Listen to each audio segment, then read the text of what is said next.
तर शिक्षण मंत्री वर्षा गायकवाड माध्यमांसोबत संवाद साधतायत, थेट जाऊयात।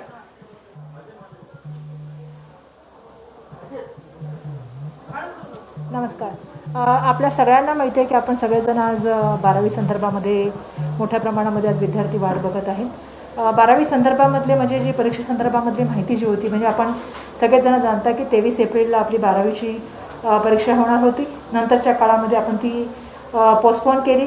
कालच केंद्र सरकारने जे आहे ते CBSEच्या परीक्षा रद्द करण्यासंदर्भातल्या 12वीचा निर्णय घेतला। आपल्याला माहिती आहे की राज्य सरकारच्या वतीने आणि शालेय शिक्षण विभागाच्या वतीने आम्ही सुद्धा एक भूमिका जी आहे त्या CBSEच्या मीटिंगमध्ये मांडली होती, ज्यावेळी सन्माननीय केंद्रीय मंत्री राजनाथ सिंग आणि त्यांची पूर्ण कमिटी शिक्षण मंत्री सगळे उपस्थित होते विविध राज्याचे। आणि माननीय मुख्यमंत्री महोदयांनी सुद्धा फेसबुक लाईव्हच्या माध्यमातून सांगितलं होतं की राज्याचं आणि केंद्राची एक सूत्रता असली पाहिजे। आणि ज्या तऱ्हेने केंद्राने काल निर्णय जाहीर केला CBSEच्या 12वीच्या परीक्षा रद्द करण्यासंदर्भामधला, आम्ही सुद्धा त्या संदर्भामधली पूर्ण माहिती जी आहे ती आज मंत्रिमंडळाला अवगत करून दिली की इतर राज्यांनी सुद्धा काय काय निर्णय घेतलेले आहेत, म्हणजे गुजरात असेल किंवा बाकीच्या राज्याचे, ते सुद्धा मंत्रिमंडळाला अवगत करून देण्यात आले। आणि आज आम्ही आमच्या शालेय शिक्षण विभागाच्या माध्यमातून डिझास्टर मॅनेजमेंटला फाईल मूव्ह करत आहोत आणि त्याच्या माध्यमातून डिझास्टर मॅनेजमेंटची मीटिंग होईल। कारण आपल्यालाही माहिती आहे की कोविडची ही परिस्थिती ही असाधारण अशी परिस्थिती आहे आणि असाधारण अशा परिस्थितीमध्ये हे सगळे जे निर्णय होत आहेत ते डिझास्टरच्या अंतर्गत होत आहेत आणि म्हणून या तऱ्हेची फाईल आता आमची मूव्ह झालेली आहे। आज उद्यामध्ये त्यांची बैठक होऊन त्या ठिकाणी ती फाईल साईन होईल आणि येणाऱ्या काळामध्ये 12वी संदर्भामध्ये आम्ही आपल्याशी येऊन बोलू।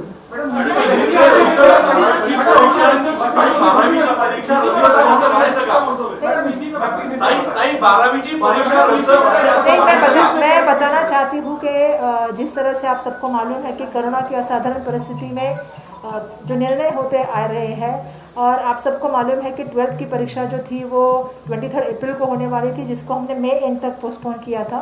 फिर कोविड की परिस्थिति देखते हुए पोस्टपोन होते गई और फिर कल केंद्र सरकार की जो निर्णय हुआ गया, जो केंद्र सरकार ने अनाउंस किया कि CBSE की 12th की जो एग्जामिनेशन है उसको रद्द करने का निर्णय केंद्र सरकार की तरफ से हुआ। उससे पहले केंद्र सरकार ने जो शिक्षा मंत्रियों के साथ VC ऑर्गेनाइज की थी, जिसमें हमने भी ये भूमिका रखी थी कि जिस तरह से परिस्थिति है, चाहे वैक्सीनेशन की बात हो, चाहे बच्चों की हेल्थ और सुरक्षा की बात हो, आज 1.5 साल से बच्चे पढ़ रहे हैं, उनके मानसिक स्वास्थ्य की बात हो, तो ये बातें हमने वहाँ पे रखी थी। और आने वाले दिनों में बारिश की बात है, उसकी बात हमने रखी थी।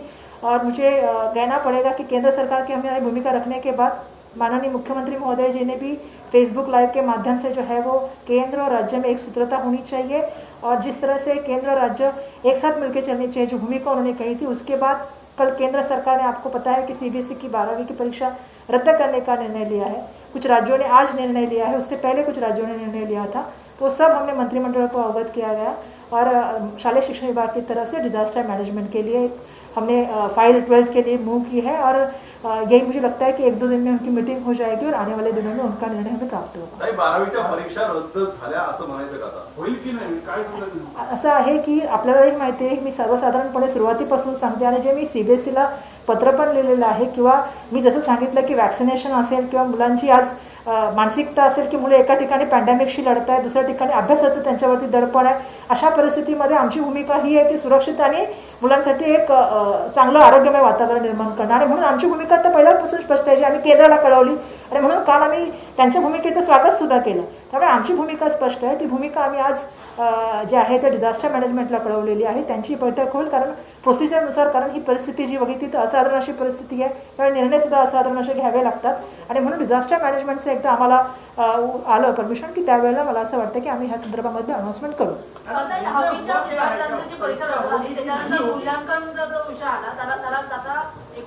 तुम्हाला सांगण्यासाठी जवळपास 15 दिवसांचा वेळ गेली होती, आता 12वीच्या परीक्षा जवळपास रद्द होण्याच्या मार्गावर आहे, मग त्या विद्यार्थ्यांचं मूल्यांकन किंवा त्यांचे कसं हे करणे? या संदर्भात मी ऑलरेडी पत्राचे केंद्र सरकारला लिहिलं, त्याच्या आधी आमची एक्सपर्ट लोकांशी बैठक झाली होती आणि त्यांची सुद्धा झाली होती काही लोकांशी आणि त्या संदर्भामध्ये आम्ही चर्चा केली होती। परंतु येणाऱ्या काळामध्ये ज्या वेळेला आम्हाला डिझास्टर मॅनेजमेंटची परमिशन लेटर मिळेल त्यानंतर आम्ही या गोष्टी सगळ्यांवरती आम्ही काम करण्यास सुरुवात करू।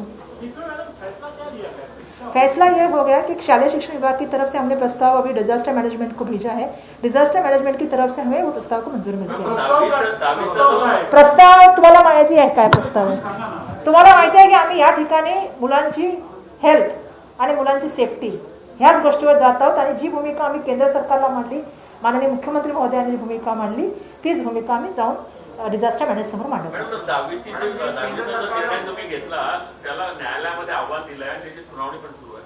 हो, त्याची काल हिअरिंग एक झालेली आणि त्या पुढची हिअरिंग मला वाटतं उद्या शासनाच्या वतीने सन्माननीय एजी ही भूमिका मांडतात आणि त्यांना सर्वांना परिस्थितीची जाण आहे. कारण आज आपण बघतो की केंद्र सरकारने कालच जे आहे ते 12वीच्या परीक्षा सुद्धा CBSEच्या रद्द केलेल्या आहेत आणि म्हणून राज्यामध्ये एवढ्या मोठ्या संख्येचे विद्यार्थी आहेत. आपण जर बघितलं तर 17-18 लाख विद्यार्थी 10वीला बसतात. त्यामुळे त्यांच्याबरोबर लागणारा teaching staff, non teaching staff हा सगळी परिस्थिती विचारात घेता आणि सध्याची परिस्थिती विचारात घेता हे निर्णय घेत असताना खूप काळजीपूर्वक आणि अभ्यासपूर्वक घ्यावे लागतात आणि त्याप्रमाणे तो निर्णय घेतला आहे. आम्ही ते माननीय उच्च न्यायालयाच्या निदर्शनास आम्ही आणलेलं आहे. त्यांनी काही क्वेरीज काढले, त्याच्या प्रश्नाचे उत्तर सुद्धा माननीय एजींच्या माध्यमातून आपण देत आहोत. धन्यवाद.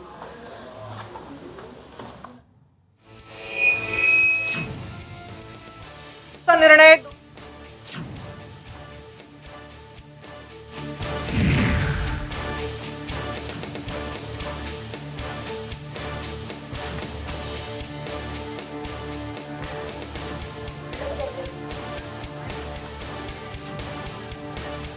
याच बातमी सब बुलेटिनमध्ये वेळ झाली इथंच थांबण्याची. अपडेट राहण्यासाठी पाहत राहा साम TV.